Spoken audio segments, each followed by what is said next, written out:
Good morning to all of you. हम लोग आज जीएसटी के पोर्टल के बारे में थोड़ा सा जानेंगे, ठीक है। हम लोगों ने अभी तक क्लास में जो करा था, लास्ट क्लास में वही सीखा था कि जीएसटी का रजिस्ट्रेशन कैसे करते हैं। बहुत सिंपल प्रोसेस है, आप लोगों ने देख लिया होगा। एक सिंपल फॉर्म है, उसको फिलअप करना है बस। और जैसे आप फिल कर दोगे आपके पास जीएसटी नंबर आ जाएगा आपकी मेल आईडी पे, और आपको एक यूजर आईडी और पासवर्ड मिल जाएगा जिसके थ्रू आप लॉग इन करोगे। क्लियर? तो मैं यहाँ पे जीएसटी में पहले लॉग इन कर लेता हूँ, ठीक है ना। ये रियल पोर्टल है, ये डमी नहीं है, ठीक है ना। ये रियल पोर्टल में हम देख रहे हैं कि आखिर क्या क्या चीजें होती हैं पोर्टल के अंदर। तो लॉग इन करने के लिए आप इस पे जाओगे, ठीक है ना।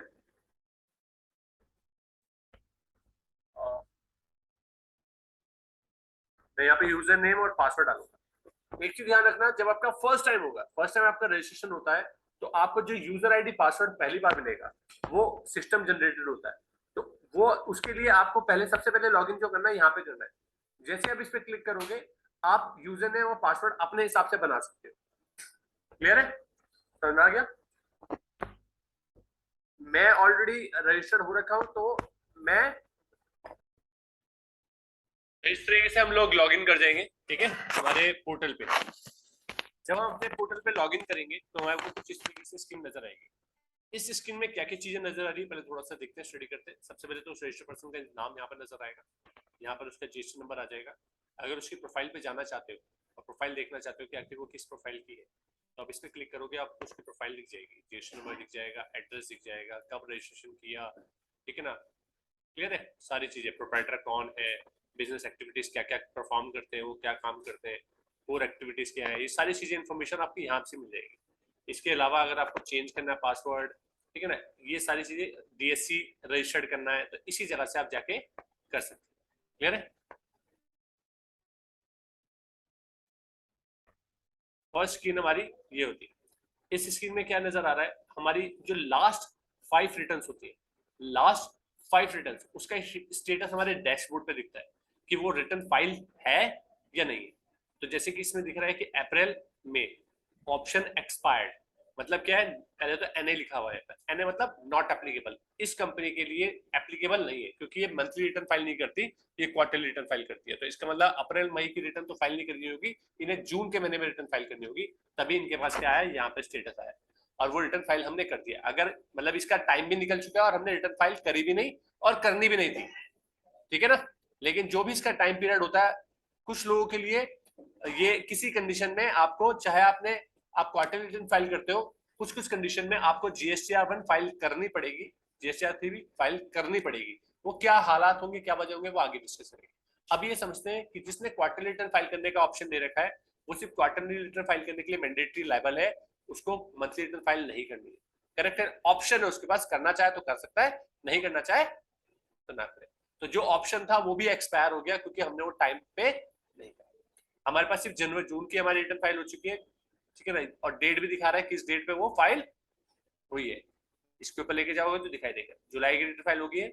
अब यहाँ पर बोलोगे सर जुलाई की कैसे हो गई, तो क्योंकि क्योंकि इसमें भी तो जुलाई अगस्त सितंबर के महीने में जानी चाहिए थी, क्योंकि जुलाई के बाद हमने इसे महीने में कन्वर्ट कर दिया, इसको कन्वर्ट कर दिया कि हम महीने की रिटर्न फाइल करेंगे, क्वार्टरली की रिटर्न फाइल नहीं। नहीं, ये मैंने बोला ना, ये मेरे पास मैंडेटरी नहीं थी, ये मेरे पास ऑप्शनल थी। गवर्नमेंट ने बोल रखा था तुम करना तो कोई मत मर्जी, ठीक है। तो ये वाली जो एक्सपायर हुई है ना, ये मेरे पास मैंडेटरी नहीं थी। मैंडेटरी मेरे पास क्या थी, क्वार्टर रिटर्न फाइल की थी, अप्रैल मई जून की रिटर्न का फाइल करूंगा मैं जून में, जून के लिए मेरे मैंडेटरी थी, तो जून की मैंने फाइल कर दी टाइम पे। करेक्ट है ना? ये मैं अगर टाइम पे अगर मैं रिटर्न फाइल नहीं भी करता हूँ तो कोई दिक्कत नहीं होगी, क्योंकि ये ऑप्शनल है, करूं या ना करूं वो मेरे पर है। GSTR 1/IFF और GSTR 3B, ये तीनों का स्टेटस यहाँ पे दिख, दोनों का स्टेटस यहाँ पे दिख रहा है। ये दोनों रिटर्न है, होती क्या है इसके बारे में डिटेल हम बाद में डिस्कस करेंगे। इसके ऊपर सबसे पहले यहाँ पे कुछ पॉइंट्स नजर आ रहे हैं, वो देखते हैं, ठीक है ना। ये हमारे क्या है, मेन्यू कार्ड से, इसमें सारी चीजें दिखेंगी। आपका डैशबोर्ड पे क्लिक करोगे तो डैशबोर्ड आ जाएगा, जो ये डैशबोर्ड आपका दिख रहा है। जितनी भी सर्विसेज आपको जीएसटी के पोर्टल में मिलती है वो इस जगह पे जाके मिलती है, ठीक है ना। जैसे आप इस टैब पे जाओगे, हर एक के टैब पे अलग अलग ऑप्शन खुल जाएंगे अलग अलग चीजों के लिए। क्लियर है? तो ना, जो चीजें यहाँ से हो सकती है उसके अलावा कुछ चीजें यहाँ पर भी दी गई है, मतलब क्विकली लिंक दे दिए गए, मतलब कुछ चीजें ऐसी है जो यहाँ से जाने के बाद ही मिलेंगी, लेकिन बार बार आपको उनके जगह पे जाना पड़ता है, तो उसके लिए लिंक यहाँ पे बना दिया गया। लाइक अगर आपको अपनी लाइबिलिटी देखनी है कि मेरे पास कितनी जैसे की लाइबिलिटी है, वो यहाँ पे क्लिक करके जाएंगे। आपको अपने इनपुट क्रेडिट को देखना है कि मेरे पास इनपुट कितना रखा हुआ है, तो क्रेडिट लेजर पे क्लिक कर देंगे। मेरे पास कैश मतलब मैंने जो पोर्टल में डिपॉजिट कैश रखा है वो यहाँ पर। अभी सारी चीजें क्या होंगी, समझ डाउट आ रहा होगा ये है क्या, ठीक है ना। तो मैं सिर्फ ये दिखा रहा हूँ कि एक लिंक है जो आपके लिए इजी है, पोर्टल पे डेस्कटॉप पे दे दिया गया है कि आपको यहाँ यहीं पे क्लिक करके आप वहां पे पहुंच सकते हो। ये इसके अंदर होता क्या है वो हम लोग बाद में डिस्कस करेंगे जब इस टॉपिक पे आएंगे।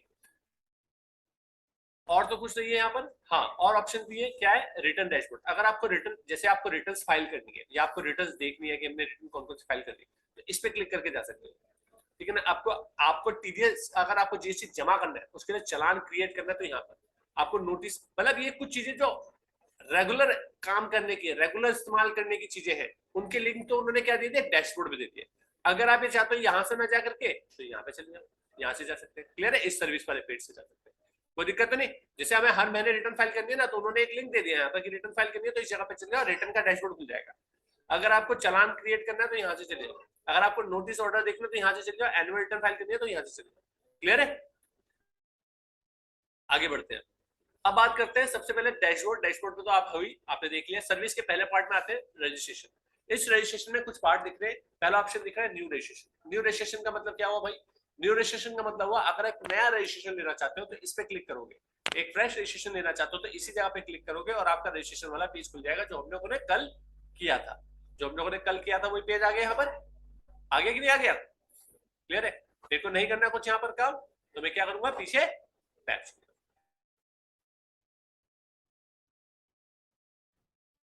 करना पड़ेगा, पैक करके आ जाएंगे, कोई दिक्कत तो नहीं इसमें। अब जब हम यहाँ पर आ जाएंगे तो इसमें और ऑप्शन क्या दिख रहा है रजिस्ट्रेशन में, एक आ रहा है amendment of registered core field. देखो एक तो यहाँ पे दिख रहा है amendment of registered core field और amendment for registered non core field. जिसने कल मेरी क्लास ली थी रजिस्टर्ड वाली, रजिस्ट्रेशन वाली, उसको ये समझ में बात आ जाएगी। जिसने नहीं लिए एक बार वो पहले कंसर्न कर लेना, थोड़ा सा उसके बारे में पढ़ लेना, थोड़ा देख लेना उस वीडियो को, तो उसके बाद ही आप लोग को ये समझ में आएगा क्या बोलने वाले। कल हम लोगों ने अपने रजिस्ट्रेशन के 2 पेज भरे थे, पेज पार्ट 1 और पार्ट 2। पार्ट 1 में हमने भरा था मेल आईडी, ठीक है ना, पैन कार्ड और फोन नंबर। कुछ चीजें जो होंगी हमारी कंपनी की कोर फील्ड है। कोर फील्ड मतलब जो बहुत जिसको चेंज करना थोड़ा सा के लिए अप्लाई करना पड़ता है, थोड़ा टाइम लगेगा उसे चेंज करने के लिए। तो कुछ चीजें क्या है, कोर फील्ड है, कुछ फील्ड है नॉन कोर फील्ड है। कोर फील्ड के लिए क्या हो, आपको पहले एप्लीकेशन डालनी पड़ती है अगर आपको उसे बदलना है। मान लीजिए आपको पैन कार्ड या आपको कोई भी ऐसी चीज, ईमेल एड्रेस, ये सब चीजें बदलनी है। जैसे कोर फील्ड का मतलब क्या हुआ, अगर आप इस पर क्लिक करोगे तो आपकी कोर फील्ड खुल जाएंगी, जिसको बदलने के लिए यहाँ पर ऑप्शन हो जाएंगे। देखो वैसे तो हमारे 10 पेज थे, 10 पेज थे ना, 10 पेज में से कितने पेज खुले सिर्फ ये, तो ये 4 पेज ही हमारे क्या है, कोर फील्ड से। मतलब प्लेस, आपका बिजनेस कहाँ पे कर रहे हो आप, आपका ये चेंजेस करना है, अगर आपको आप लीगल नेम, ट्रेड नेम, ये सारी चीजें अगर आपको चेंज करनी है तो आप इस पे चेंज क्लिक करके प्रॉपर अपलोड करना पड़ेगा। मान लीजिए अगर आप कोई नए नेम से या नया पैन नंबर या कोई भी ऐसी चीज डालना चाहते हो तो डाल सकते हो इसमें, लेकिन उसके लिए वो चीज डॉक्यूमेंट आपको अपलोड करना पड़ेगा जिसकी बेस पे आप ये चेंज करना चाहते हो। कोई दिक्कत तो नहीं इसमें। इसको चेंज करने के बाद आप क्या करोगे, वेरीफाई पे क्लिक करोगे। जैसे आपको प्रमोटर्स की डिटेल बदल दी है, हो सकता है कि आपकी पार्टनरशिप फार्म है, पार्टनरशिप फार्म में एक पार्टनर हट गया, तो आप यहां से उसे डिलीट करोगे और जो नई पार्टनरशिप आई है आपकी, वो आप यहाँ पर, जो आपने नई पार्टनरशिप डील करी होगी वो यहाँ पर आप ऐड करोगे। क्लियर है, मेरी बात समझ में आ रही है। मतलब अगर यहाँ पे पार्टनरशिप फार्म होती तो यहाँ पर अगर मान लीजिए डिफरेंट डिफरेंट पार्टनर होते तो डिलीट का बटन आ रहा है, इस डिलीट के बटन पे आप क्लिक करते तो क्या होता है, वो डिलीट हो जाता। और उसके बाद आपको क्या करना पड़ता है, एक अपलोड करना पड़ता है। एक अपलोड करने का ऑप्शन आता है यहाँ पर कि जो न्यू पार्टनरशिप डीड है उसे अपलोड करो, तो वो अपलोड करोगे, वहां पे वो वेरीफाई होगी, उसके बाद ये चेंज कर देंगे आप। क्लियर है,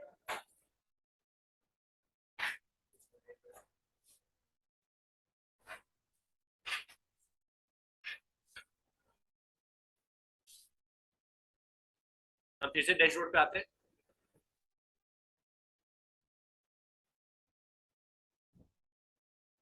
फिर से डैशबोर्ड पे आ गए। इसके बाद क्या है, नॉन कोर फील्ड क्या हुई हमारी, नॉन कोर फील्ड हुई हमारी। अगर मैं इस पे क्लिक करता हूँ तो हमें नॉन कोर फील्ड नजर आ जाएगी कि हमारी नॉन कोर फील्ड कौन सी है। यहाँ पे नजर आ रहा है, नॉन कोड फील्ड, तो ये सारी फील्ड जो है जहां पर आपके पास ऑप्शन मिलेंगे जो चेंज करने के, देखो ये चेंज करने का ऑप्शन नहीं है आपके पास, क्योंकि ये क्या है, कोड फील्ड है। ठीक है ना, अगर आपको यहाँ पे कोई प्रमोटर्स की या ऑथराइज सिग्नेचर की या प्लेस ऑफ बिजनेस की कोई भी बदलने या कोई मेल आईडी वगैरह चेंज करनी है तो आप यहाँ पे चेंज कर सकते हो, लेकिन उसके लिए फिर आपको प्रॉपर डॉक्यूमेंट रखना पड़ेगा। तो दिक्कत तो नहीं इसमें। तो ये नॉन कोड फील्ड्स है, तो यहां से जाके आप अप्लाई करोगे। क्लियर। अब होता क्या है कि जैसे आपने अप्लाई कर दिया, अब अप्लाई करने के बाद ऐसे नहीं ना जैसे आपने हिट करा और एकदम से वेरीफाई करा एकदम से सब कुछ चेंज हो जाएगा, नहीं। आपको टाइम टू टाइम क्या करना पड़ता है, वो चेक करना पड़ता है कि आपने जो अप्लाई किया है वो उसका प्रोसेस क्या चल रहा है। तो जैसे आप अप्लाई करते हो ना, आपको एक नंबर मिलता है। क्या मिलता है? एक नंबर मिलता है जिसके थ्रू आप उसे चेक करते हो। तो जितनी भी आपकी सेव या सबमिटेड जो होंगी रिक्वेस्ट होंगी, जैसे भी यहाँ पर आपने कोई भी चीजें अप्लाई करी है तो वो कहाँ मिलेगी आपको, यूजर सर्विसेज में जाना और व्यू सेव्ड या माय एप्लीकेशंस। जैसे आप इस पर क्लिक करोगे जितना भी चीजें आपने अप्लाई कर रखी होगी वो आपकी यहाँ पर आ जाएगी। आपको एक नंबर मिलेगा, आपको अप्लाई करना पड़ेगा भाई आपने किस चीज के लिए अप्लाई करा है। यहाँ पर आप सेलेक्ट करोगे, अप्लाई करने के बाद डेट ऑफ टाइम डालोगे कि किस ड्यूरेशन का वो अप्लाई किया हुआ आपने, और यहाँ पर आपको वो चीज मिल जाएगी। क्लियर है। एक और ऑप्शन होता है माय सेव्ड एप्लीकेशन, जो भी हमने सेव करी हुई एप्लीकेशन है, जो भी हमारी सेव्ड हो रखी है, करेक्ट है ना, वो एप्लीकेशन आपकी यहाँ दिख जाएगी। किसी भी चीज के लिए अगर आपने अप्लाई करा, जैसे मान लीजिए मैंने नोट कोड फील्ड के लिए एप्लीकेशन डाली है, देखो ये डाली हुई है ना अप्लाई, तो अगर ये कुछ मैं उस जगह पे गया था ना, अभी आज 2 तारीख है, मैं गया उस जगह पे, जिस जगह पे भी मैं जाऊंगा ना अप्लाई करने के लिए वहां पर आ जाएगा, सेव हो जाएगी वो ऑटोमेटिकली। आपको मान लीजिए जैसे आपने सबमिट तो करा नहीं लेकिन आपने उसमें कुछ एक्शन किया है, करेक्ट है ना, तो यहाँ पर आ जाएगा। आप उसमें एडिटिंग करके सबमिट करना चाहते हो तो यहाँ पे से कर सकते हो, बार बार आपको उस जगह पे जाने की जरूरत नहीं है। कोई दिक्कत तो नहीं, समझ में आ गया? क्लियर है। ये दोनों बातें समझ में आ गई आपको। डैशबोर्ड पे जाते हैं फिर से पहले।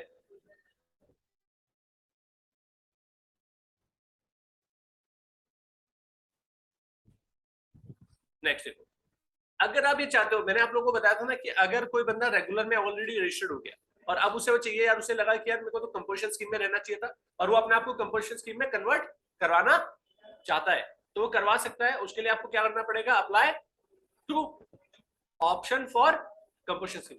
जैसे भी इस पे क्लिक करोगे आपके पास एप्लीकेशन, आप अप्लाई करने पे पहुंच जाओगे और यहाँ पे जाके अप्लाई कर सकते हो। क्लियर। ये बोल रहा है कि 2021-22 के लिए ये क्या है, फाइनेंशियल ईयर के लिए डिसेबल है, ठीक है ना, तो हमारे पास डिसेबल है इसलिए हम लोग इसमें अप्लाई नहीं कर सकते।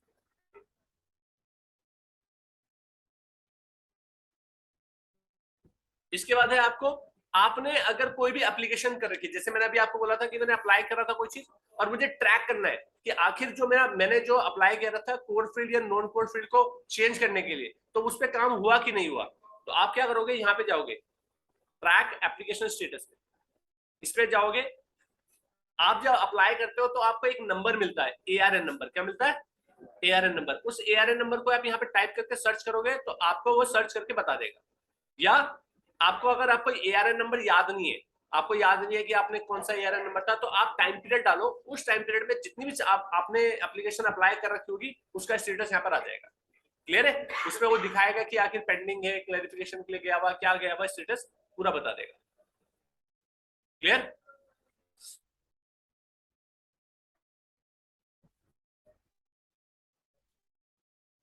इसके बाद आपके एप्लीकेशन फॉर फाइलिंग क्लेरिफिकेशन होता क्या है, जैसे मान लीजिए आपने कोई चीज अप्लाई करी और अप्लाई करने के बाद हो सकता है वो चीज कुछ गड़बड़ी होगी उसमें, मतलब वो समझ में ना आया, प्रॉपर ऑफिसर को आपको समझ में ना आई हो आपकी जब बात है। आपने मान लीजिए कोई एड्रेस चेंज करने के लिए कोई एड्रेस आपने अपना इलेक्ट्रिसिटी का बिल डाला या कुछ भी चीज डाली और वो बहुत पुराना इलेक्ट्रिसिटी बिल था, तो डिपार्टमेंट आपके साथ एक क्वेरी रेज कर सकता है कि भैया आपने जो प्लेस ऑफ बिजनेस के लिए डाला है वो बहुत पुराना है, नया अपलोड करो। तो उसका जो आपको आंसर देना होगा वो इस पे क्लिक करोगे आप। जैसे आप इस पे क्लिक करोगे सेम प्रोसेस आएगा, उस ARN नंबर के थ्रू आप उसे खोलो एप्लीकेशन को और वहां पर आप क्लेरिफिकेशन दे दो।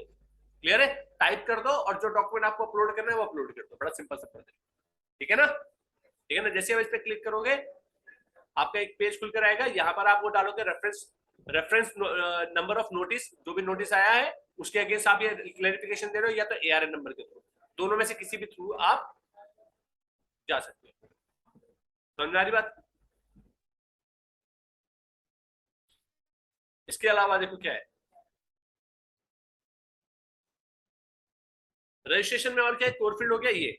अगर कोई कंपोजिशन स्कीम में था और अब उसे वो कहां वापस आना है, रेगुलर में वापस आना है, तो क्या कर सकता है, इस पे क्लिक करोगे और वापस आ जाएगा, कोई दिक्कत ही नहीं ना। अगर मान लीजिए कंपोजिशन स्कीम में जाना है तो यहाँ पे क्लिक करना पड़ेगा, और अगर कंपोजिशन स्कीम में से आप वापस आना चाहते हो तो कहां क्लिक करेगा, इस जगह पे, ठीक है, और वो वापस आ जाएगा। बड़ा सिंपल सा फॉर्मेट है। देन लास्ट है आपका एप्लीकेशन फॉर कैंसिलेशन और रजिस्ट्रेशन। अगर आप ये कंटिन्यू बिजनेस नहीं करना चाहते हो तो आप यहाँ पे क्या करोगे, अप्लाई करोगे कैंसिलेशन के लिए, रजिस्ट्रेशन कैंसिल करने के लिए। कोई दिक्कत तो नहीं इसमें, ठीक है। तो ये वाला पार्ट था आपका रजिस्ट्रेशन का। इस स्टेप में कोई दिक्कत है तो बताओ, क्लियर है? तो आज हम इतना ही करते हैं रजिस्ट्रेशन के पार्ट को। Thank you.